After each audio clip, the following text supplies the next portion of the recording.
Ei, RH, você já deve ter ouvido falar da Flash. Mas você sabe mesmo tudo o que ela pode fazer pela sua empresa? Com o Flash Expense, você controla gastos, reembolsos e viagens corporativas dos colaboradores. Já com a Flash People, você acompanha desde a gestão da admissão dos candidatos até o engajamento do seu time. E tem mais! Oferecemos várias categorias de benefícios em um só cartão, além de uma plataforma de gerenciamento completa para o RH. Tudo pronto para revolucionar com a Flash? Olá, esse é o novo episódio do Radiocast Você é RH. Hoje o tema é transformação digital e para falar sobre isso, trouxemos aqui um convidado muito especial, presidente da Série News Intelligence Service e um especialista em estratégia e metodologia de dados, Marco Marcelino. Bom dia, Marco. Tudo bem? É um prazer receber você. Uma honra estar aqui. Parabéns pelo programa. Estou aqui para contribuir. Vamos bater um papinho legal aí. Primeiro eu queria, Marco, que você começasse explicando bem como que é seu trabalho, que ele é bem específico, assim. Olha, o trabalho de inteligência de mercado baseado em dados, ele não é um trabalho novo de uma forma geral no mercado, mas ele é muito específico, como você bem disse. Na realidade, o que eu faço é ajudar as empresas a fazer 3 processos, basicamente, que é ajudar no processo de coleta dos dados, a organização desses dados e análise para poder tomada de decisão. Então, para isso, a gente, às vezes, é envedado para fazer projetos na área comercial, na área de recursos humanos, na área de projetos, na área de indústria, e assim, cada nicho tem a sua demanda. Certo. Como a ciência de dados ela se relaciona à transformação digital nas empresas hoje em dia, Marco? Eu acho que, primeiro, que é um desafio. A gente está num processo onde poderíamos dizer que transformação digital é você automatizar para humanizar.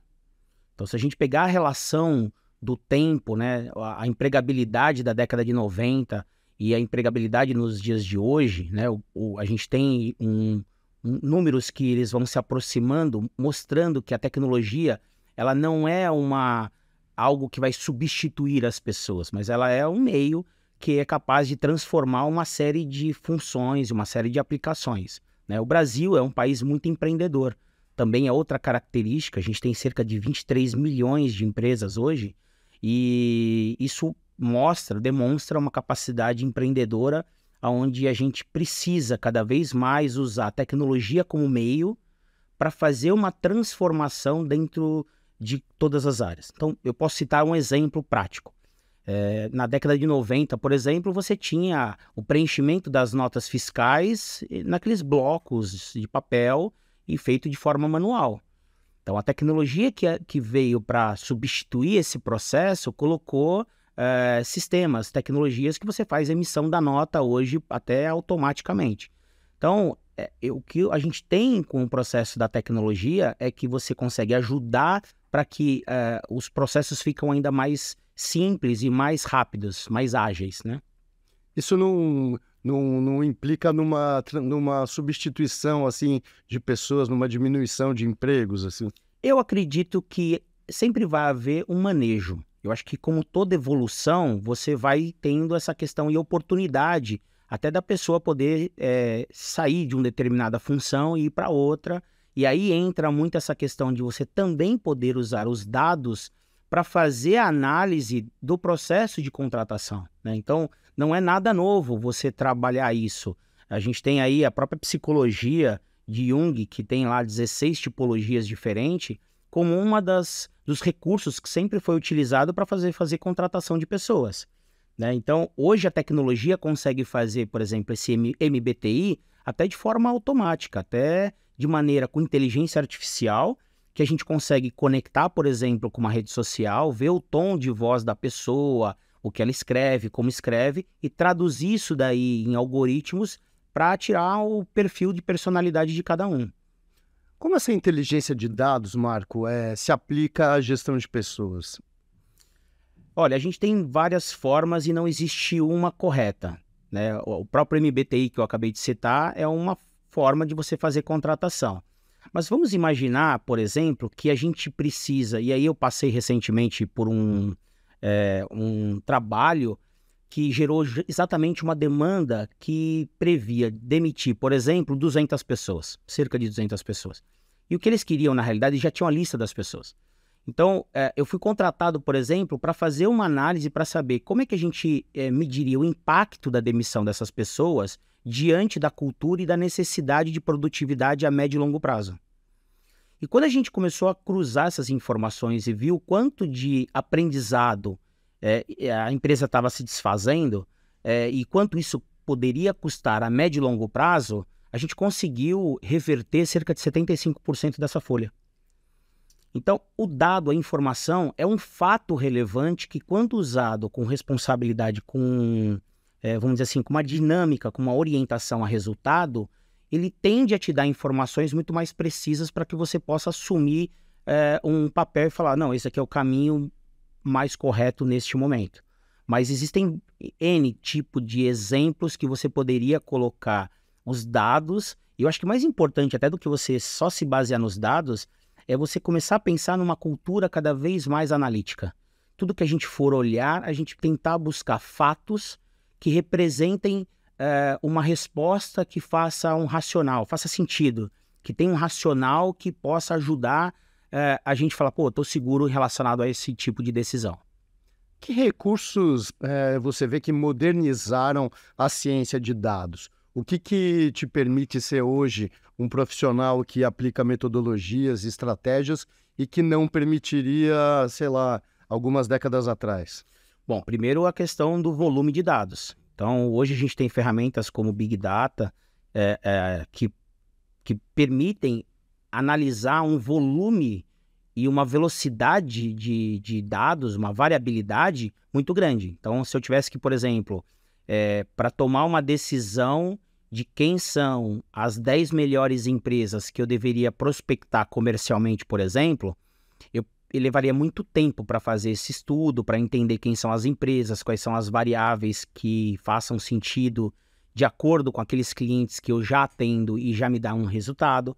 Então eu tenho, por exemplo, na cultura de orientação por resultado, a característica de usar tecnologias que possam, de repente, rapidamente transformar, eu acho que anos em minutos. Então, isso a gente não conseguia fazer, não tinha possibilidade de fazer dessa forma sem a ajuda da tecnologia. O que é a telemetria de ambientes, assim, e como ela pode ajudar na gestão de talentos na empresa? Imagina o seguinte, você tem uma empresa hoje com um número de 75 mil funcionários e você precisa entender se as pessoas estão indo nessa mesma direção e se está todo mundo correspondendo ao cargo que foi contratado. Então, uma das formas que a gente consegue fazer hoje esse manejo é através de sensores. Então, a internet das coisas, ou IoT, como é conhecido, ele permite você, através de sensores, fazer uma malha, de repente, de um ambiente físico. Imagina um hospital onde a gente constrói uma malha de sensores e todo mundo que passa debaixo daquela malha, a gente consegue coletar os dados. E aí, uma vez que eu consigo coletar os dados, ainda que eu possa trabalhar essa informação lá na frente de maneira analítica, eu consigo colocar algumas regras. E tudo aquilo que foge dessas regras, eu posso entender que é ineficiência. Então, por exemplo, eu tenho um hospital que eu tenho um leito que está com o ar-condicionado ligado, mas não tem nenhum paciente naquela sala. Por exemplo, eu poderia atribuir uma regra de ineficiência e pedir para que o ar-condicionado fosse desligado se aquele leito não estivesse sendo usado. E assim, por exemplo, eu também posso controlar o funcionário que eu contratei para operar uma máquina, por exemplo, e mais de 50% do tempo ele não está do lado da máquina. Então eu consigo entender através de algoritmo e avisos e automação como funciona a minha empresa. Isso dando exemplos de grandes grupos econômicos que têm um grande número de pessoas, mas você também pode fazer isso com pequenos negócios, olhando também para ver essa característica de comportamento humano. Você falou agora de pequenas empresas. Pensando agora em grandes companhias, como que essa inteligência de dados pode ajudar a aferir se todos os empregados e as equipes estão remando está todo mundo na mesma direção, Marco. Eu acho que esse também é outro grande desafio que eu acho que a gente primeiro precisa contratar por competência e não por afinidade. E manter as pessoas dentro de uma estrutura organizacional hoje demanda entender como elas estão trabalhando e corrigir a rota através de treinamento. Então, acho que um dos fatores mais influentes na jornada de uma empresa para ela ter cada vez mais sucesso é ela ter pessoas que estejam alinhadas com aquilo que a empresa tem como core. E para isso não tem outro meio que é o treinamento. Então muitas vezes a gente falha nos negócios por não orientar de acordo a pessoa que vai fazer uma determinada função. A pessoa é contratada, ela recebe lá uma orientação muito básica e nunca mais recebe nenhum tipo de treinamento. E eu acho que a tecnologia ela pode ajudar a empresa a mensurar esses gaps, esses pontos, essas falhas, e ali você construir jornadas que possam preparar melhor as pessoas e também criar instrumentos com tecnologia que possam ajudá-las a entregar um resultado mais eficiente. A gente falou aí de telemetria, de ambiente de trabalho, de medição de comportamento, essas coisas. Nesse contexto em que lida com tantos dados das pessoas, como é que fica a questão da ética? Que cuidados uma empresa deve ter para não ultrapassar a barreira nesse campo aí? Eu gosto muito de uma prática que é chamada de LEC, Legal, Ethical and Compliance. Que eu acho que se baseia assim em cima dos padrões de leis que a gente precisa seguir. Isso é importante, né? A própria Lei Geral de Proteção de Dados, que visa proteger o indivíduo, pessoa física e os dados sensíveis, eu acho que é uma evolução muito grande dentro do contexto e o abuso que algumas empresas vinham fazendo. Mas eu também gosto da questão de análise do ponto de vista ético. Porque não é proibido hoje, por exemplo, você ter uma luneta, né?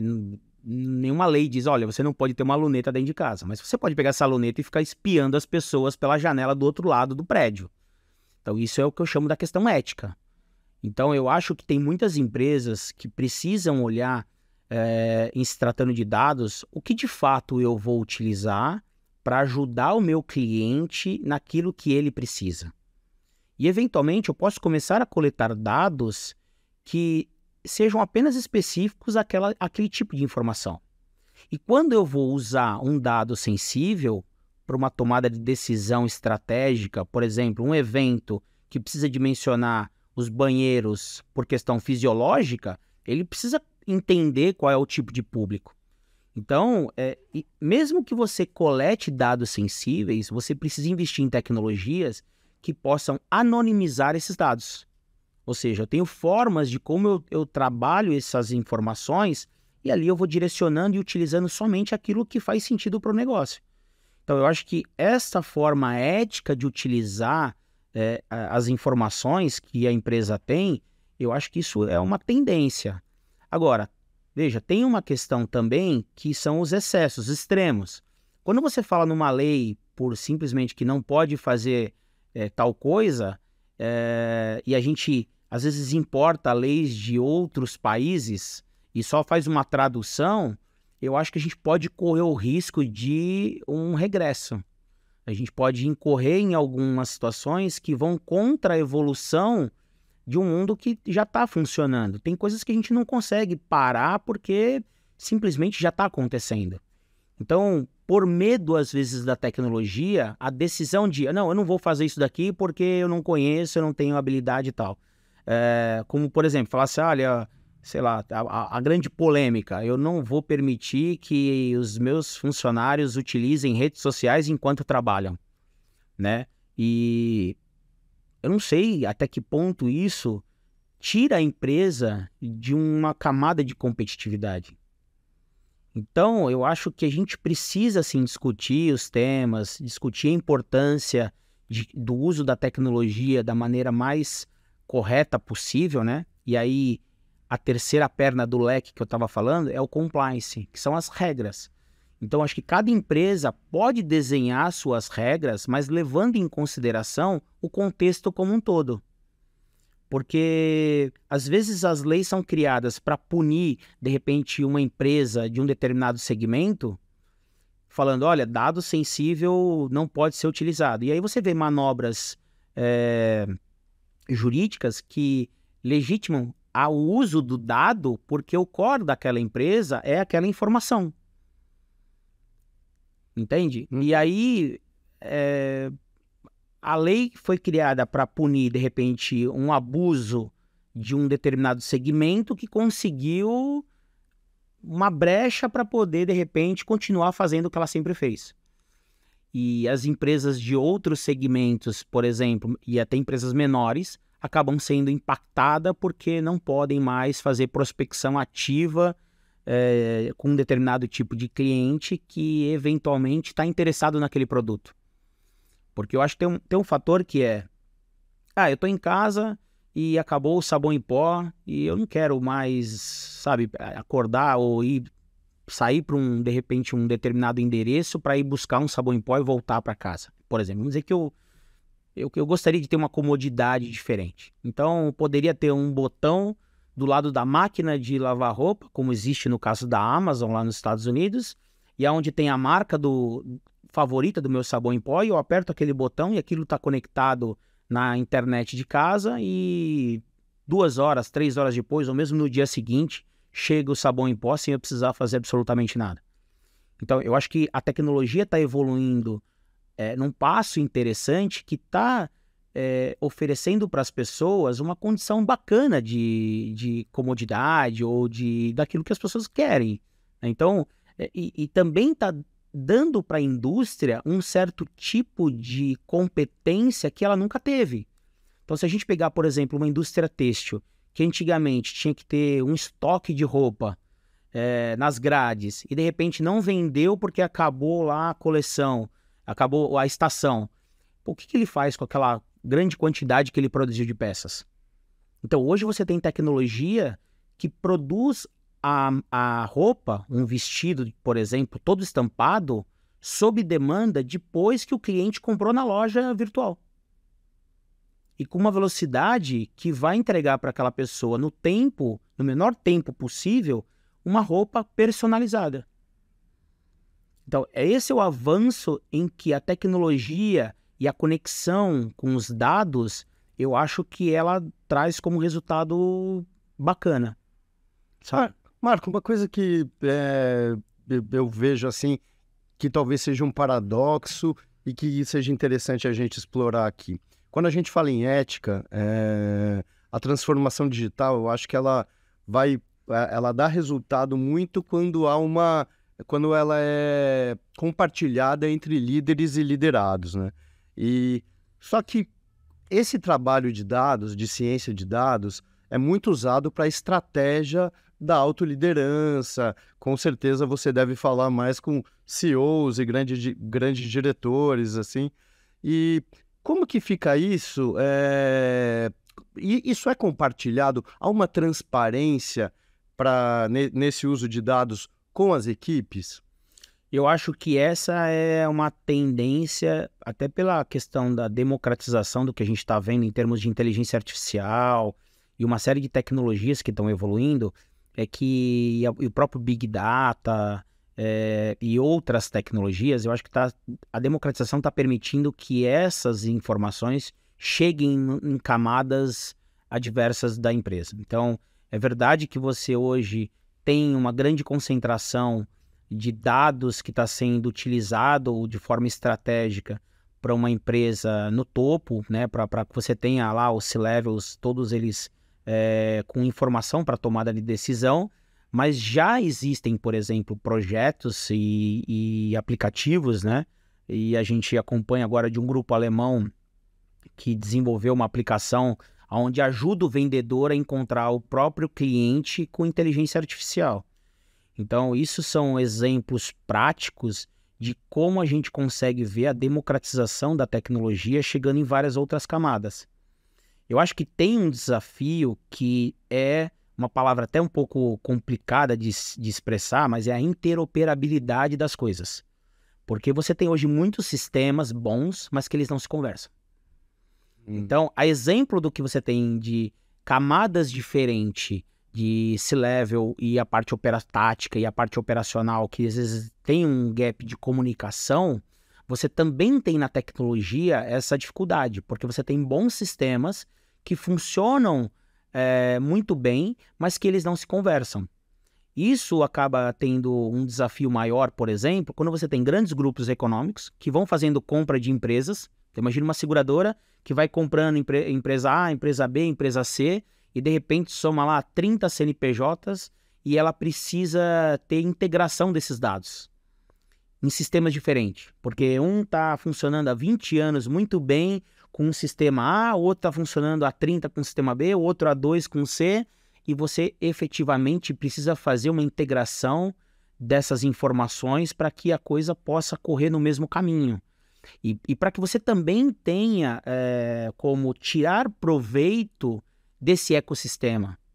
Porque senão você acaba fazendo o seguinte, você tem o dado de um cliente numa empresa e na outra empresa você acaba concorrendo com aquela empresa porque você vai buscar esse cara através de uma estratégia de marketing digital, por exemplo. E muitas vezes você tem essa integração, você tem esse dado dentro de casa, que eu acho que é uma das coisas mais relevantes que eu costumo trabalhar no começo de uma análise qual é o ponto de partida que está dando certo dentro do teu negócio que a gente deve levar em consideração. Porque nem tudo precisa ser alterado. Eu diria que a grande maioria não. Porque se você pegar a própria curva de conhecimento da empresa e os dados de realidade que ela já tem, ali tem muito dinheiro parado, tem muito dinheiro em cima da mesa ali que não está sendo explorado. E a empresa, ela não chegou aonde ela está porque ela só fez coisa errada. Tem muita coisa boa que ela fez que tem que ser aproveitada. Então eu acho que tem que ter também uma questão de contexto e sensibilidade para olhar aquilo que precisa ser melhorado, mas a partir daquilo que a empresa já tem. Boa.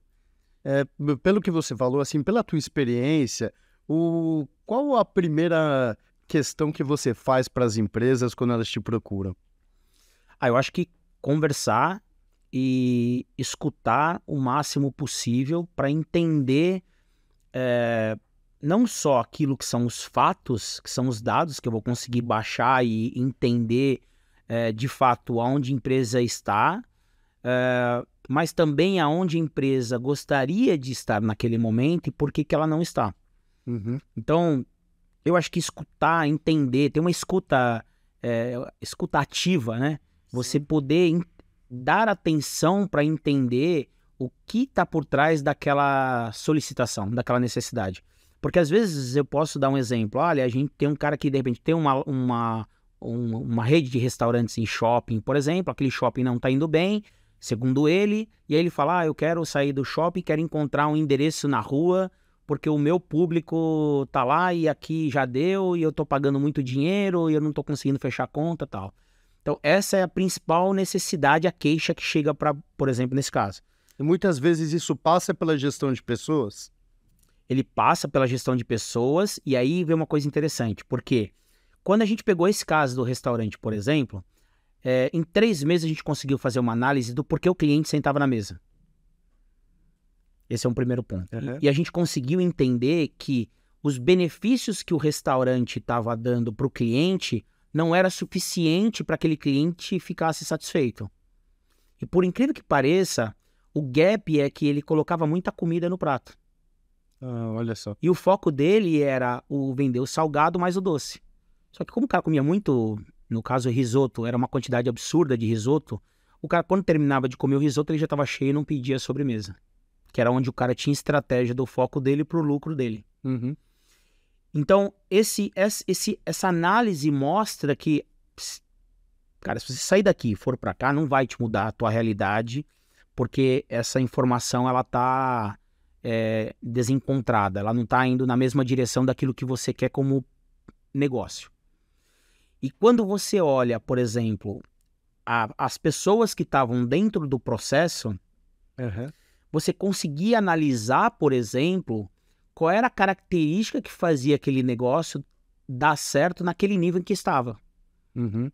Então, se eu tenho, por exemplo, mais funcionários com a mesma característica do João, que era o cara que atendia bem várias mesas, mas ele não conseguia atender todas, então eu conseguia replicar aquele modelo e fazer com que a empresa, o restaurante, pudesse dar uma experiência diferente no salão.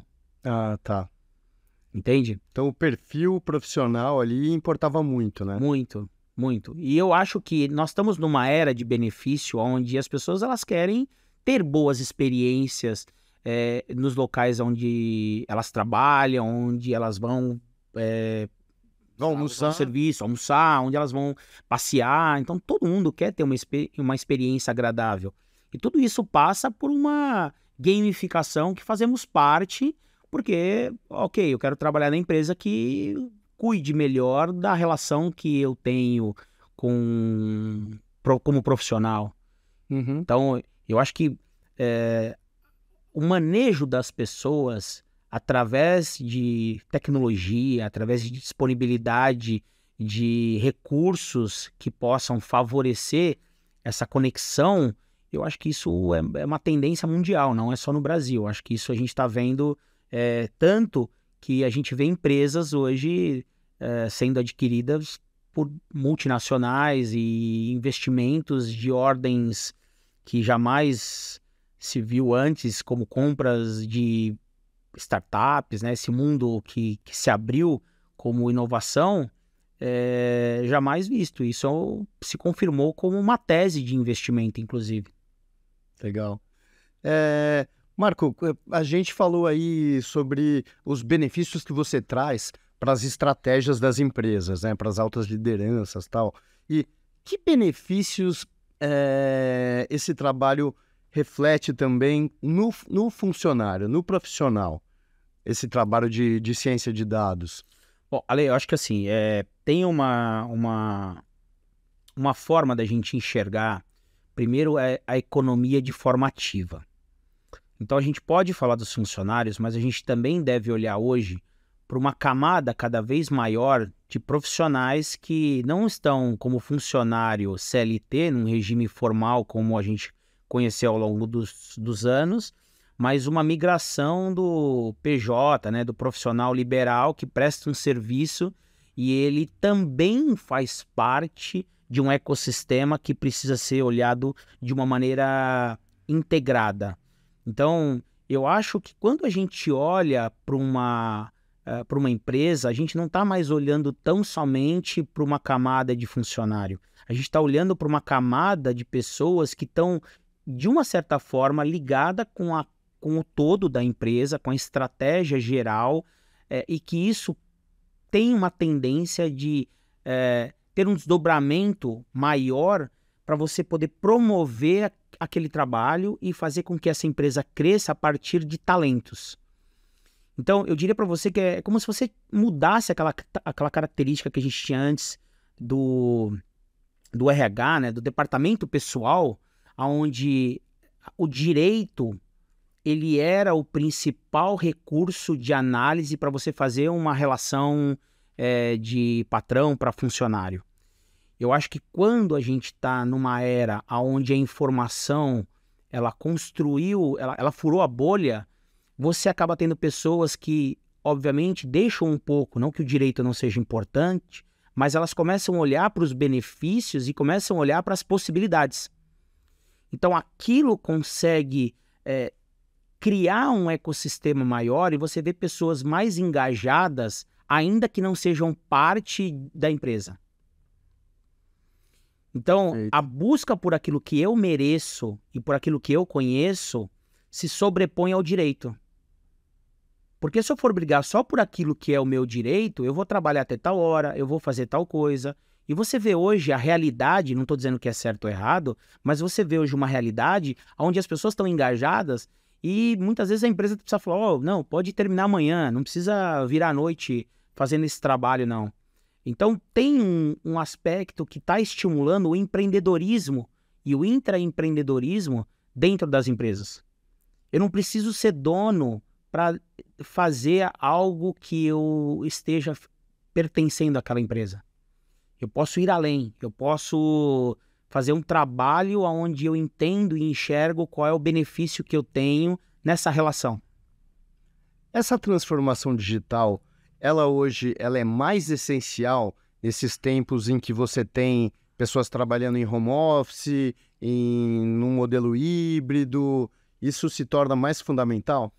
Tem um livro maravilhoso de um grande amigo que é o Thiago Alves, que escreveu um livro chamado Nem Home Nem Office. E ele lidera uma empresa que tem essa questão de mobilidade, tem essa questão de trabalho remoto, e eu acho que ele explica muito bem o futuro do trabalho, né? E eu acho que isso é uma característica essencial que quando a gente começou a fazer o trabalho de inteligência de dados, a gente mudou para uma região central, que era uma região perto da Avenida Paulista. E eu peguei um coworking para fazer essa mudança, né? De sair de um bairro e ir para um local estratégico onde as empresas pudessem ter mais interesse em visitar, enfim, do que ir para um bairro afastado e tal. Naquela época, estou falando de 2008, algumas pessoas entravam no escritório e achavam que a minha empresa era uma empresa de fachada, que era uma questão cultural, né? Bom, como assim não existe? Você não tem endereço físico? Não, tenho, tá aqui. Eu coloquei no contrato social a empresa, tem lá, tá tudo certinho. Mas não, a característica do ter era muito impactante naquela época. E deixei de fazer bons negócios por conta disso. Olha. Né? Então, a evolução mostra hoje o contrário. Talvez a gente olhe a estrutura de maneira... E aí entra a questão da ineficiência, o quanto as pessoas estão usando aqueles recursos da empresa e o quanto aquilo é necessário. E a gente descobre que tem um monte de empresas que não precisam mais ter funcionários trabalhando das 8 às 18, de segunda a sexta, no ambiente físico, para ter resultado. As pessoas elas podem trabalhar à distância, elas podem trabalhar com mais eficiência, ela pode estar focada em entregar o resultado que ela tem, e obviamente que existem aí dois universos. Você tem o universo da empresa que tem controle sobre isso, então consegue ter processo e medir taxa de eficiência, produtividade, e você obviamente tem aquela camada das empresas que acha isso legal, muda, não se prepara, nem do ponto de vista legal, nem do ponto de vista operacional, e acabam tendo algum tipo de problema. Então eu acho que a gente está numa fase agora que a transformação digital ela já aconteceu.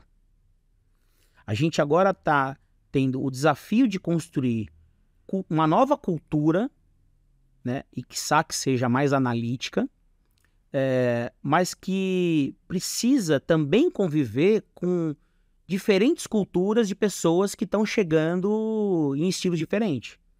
Então talvez seja a primeira vez que a gente tem todas as gerações trabalhando num mesmo grupo.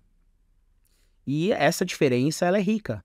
Para quem sabe, por exemplo, hoje, ao invés de saber as respostas, fazer as perguntas. Como a gente vê a inteligência artificial, você tem hoje, quem sabe fazer pergunta, consegue obter respostas. Porque elas já estão todas estruturadas e por experiência, todas elas na internet e através dos sistemas de inteligência artificial. A pandemia, ela estimulou muito mais essa procura por dados para fazer a transformação digital? Eu acho que a pandemia acelerou essa necessidade. Eu acho que muitas empresas, num primeiro momento, entenderam que isso era uma moda, né, como uma dancinha numa rede social, mas à medida com que a rede social, por exemplo, ganha expressão e mostra que ela é uma ótima ferramenta de comunicação com um determinado público, que ela consegue ter relevância e reter a atenção das pessoas, você começa a falar, opa, isso daqui não é uma onda. Isso veio para ficar, isso vai se desenvolver e eu preciso estar, de alguma forma, perto dessa possibilidade. Eu acho que isso aconteceu com os dados. Tem muita gente que olha os dados e fala, não, os dados realmente são muito importantes. Começam a fazer um trabalho, Aí vem na primeira dificuldade, porque não é fácil você fazer a organização dessa questão, e aí desistem. E aí, basicamente, fica numa camada muito superficial de desenvolvimento. Sim. Então, eu acho que tem uma necessidade hoje da gente ter até como um alerta importante que a gente precisa cuidar da segurança dos dados. Eu acho que isso vai ser a pauta dos próximos 10 anos fácil, que vai ser o desafio das empresas. Então, quanto você está deixando de dinheiro numa linha reservada para cuidar da segurança da informação? Né? Então, isso, infelizmente, ainda está sendo pouco explorado na prática. Tem muita gente falando, não, olha, a importância dos dados, a importância da segurança, mas de maneira pragmática, eu acho que o número de pessoas que está explorando melhor e aproveitando as oportunidades com os dados é muito pequeno. Era isso que eu ia te perguntar agora e queria que você se estendesse um pouco mais sobre essa questão. Pela tua experiência, as empresas, elas conhecem a fundo a importância da implementação de uma cultura analítica dentro da organização e ela faz com que isso seja uma ferramenta boa para a gestão de pessoas? Ou quando você chega nessas empresas, ainda esse conhecimento é muito cru, assim? Eu acho que toda empresa tem uma vontade muito grande de transformação. Porém, eu acho que à medida com que você vai encontrando as dificuldades, as objeções, as barreiras, as diferentes culturas, você vai vendo que isso não é uma coisa tão simples de ser feito. Então, eu acho que tem essa questão de todo mundo querer fazer. Tem uma questão que é o tempo em que elas querem fazer. Todo mundo quer que aperte um botão. A tecnologia está pronta. Você aperta um botão, os dados estão todos estruturados, está tudo pronto, beleza. Não é bem assim. E tem o fato de que para você construir uma cultura analítica, você também precisa definir bem quais são as informações que façam sentido para o teu negócio. Então, de novo, você pode estar coletando um monte de informação e fazendo julgamento e análise sobre indicadores que não faz o menor sentido para você. Então, vou dar um exemplo. A gente pegou um trabalho há cerca de 1 ano e meio atrás, que a gente comparou quem eram as pessoas que curtiam a rede social de uma empresa versus quanto dessas pessoas que curtiam e estavam engajadas nas redes sociais estavam no funil de vendas da empresa. E a gente descobriu que a empresa estava indo para 2 caminhos diferentes. Então, você tinha uma área de marketing com uma estratégia para um determinado tipo de foco, aonde a métrica indicadora do que ela estava olhando, por exemplo, ela era diferente daquilo que era necessidade comercial. Você fazer essa junção é fácil? Não. Primeiro porque talvez algumas empresas que têm um funil de venda bem definido para um público que deixa dinheiro, por exemplo, esse cara não está na rede social que você está procurando. Então a gente ainda tem no Brasil muitos segmentos analógicos. Tem muita empresa ainda que não tem um site. Tem muita empresa ainda que não acredita que ter isso é importante, né? E também existe o fato de que tem muita empresa que justifica o conteúdo ruim que coloca, por exemplo, na internet como problema do algoritmo. A minha rede social não performa porque o algoritmo não tá me boicotando.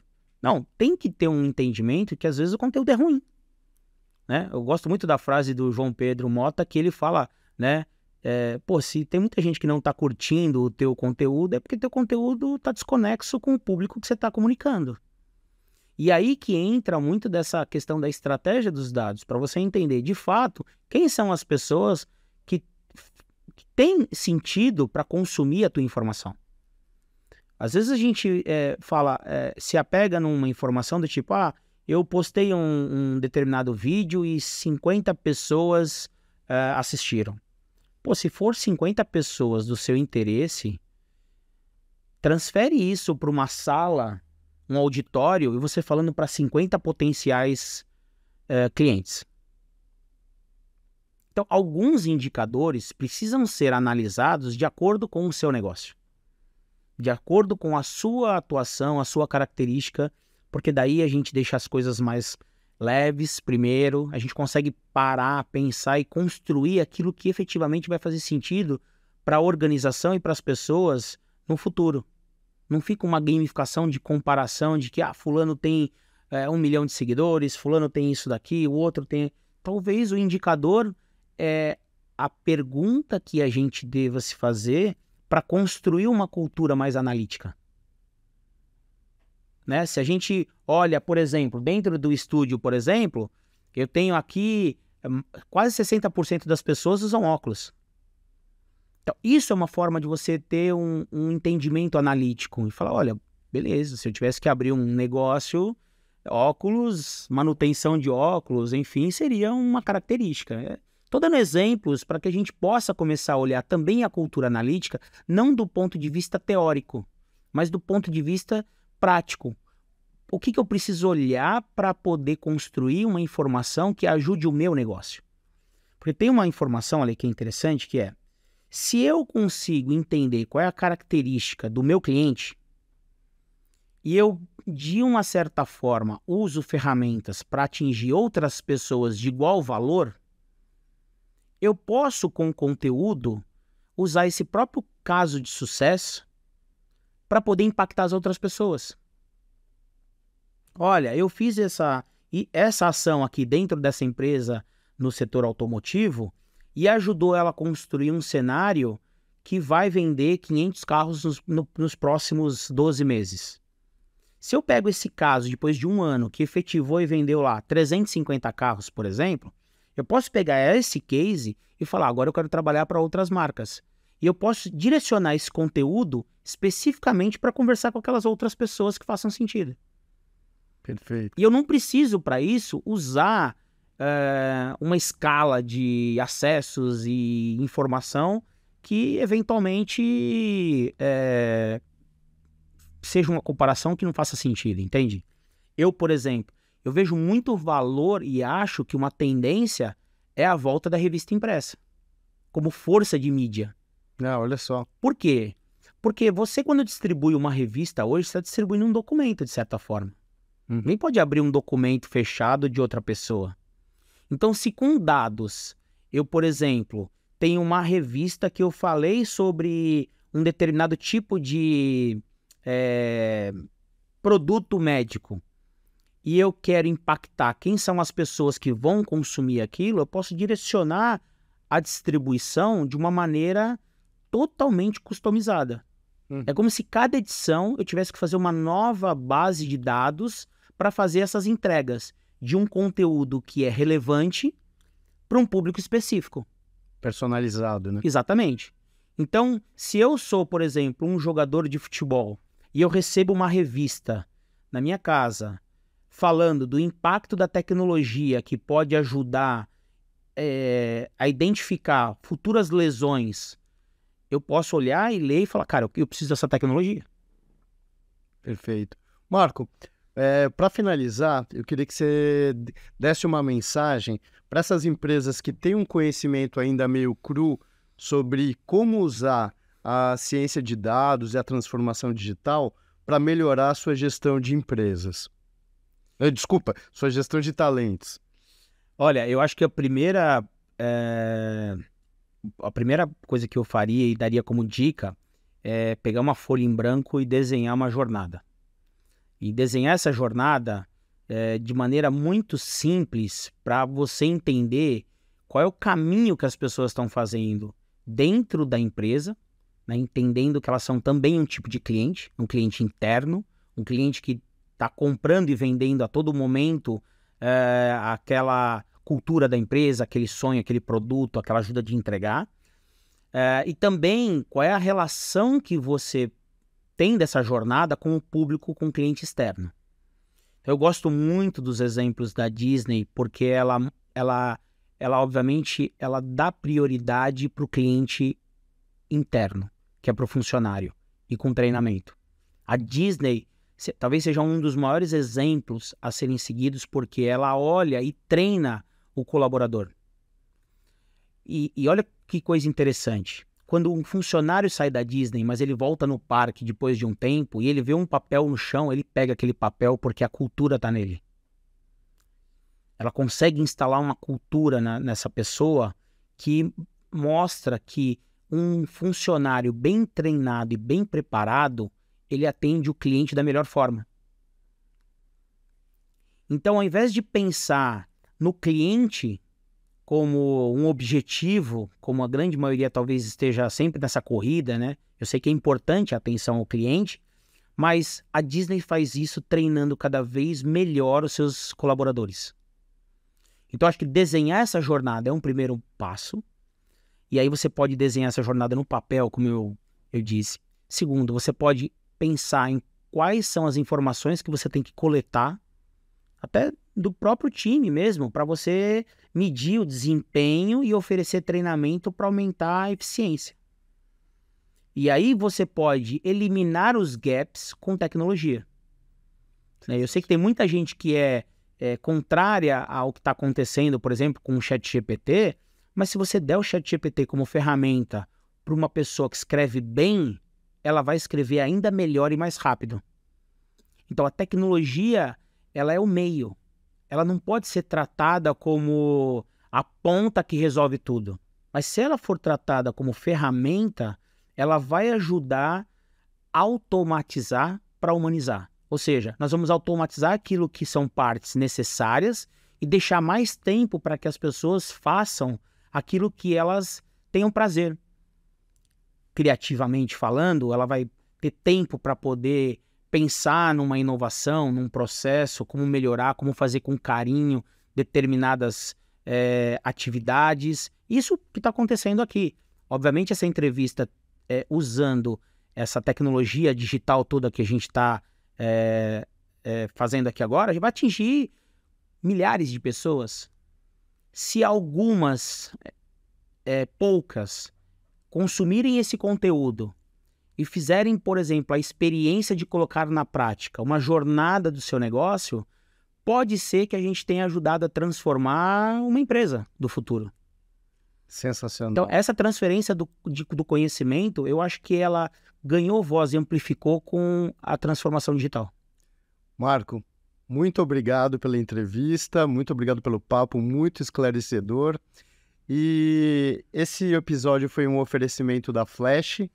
E peço que você acompanhe nossas outras entrevistas no Spotify e no YouTube da Você RH. Muito obrigado.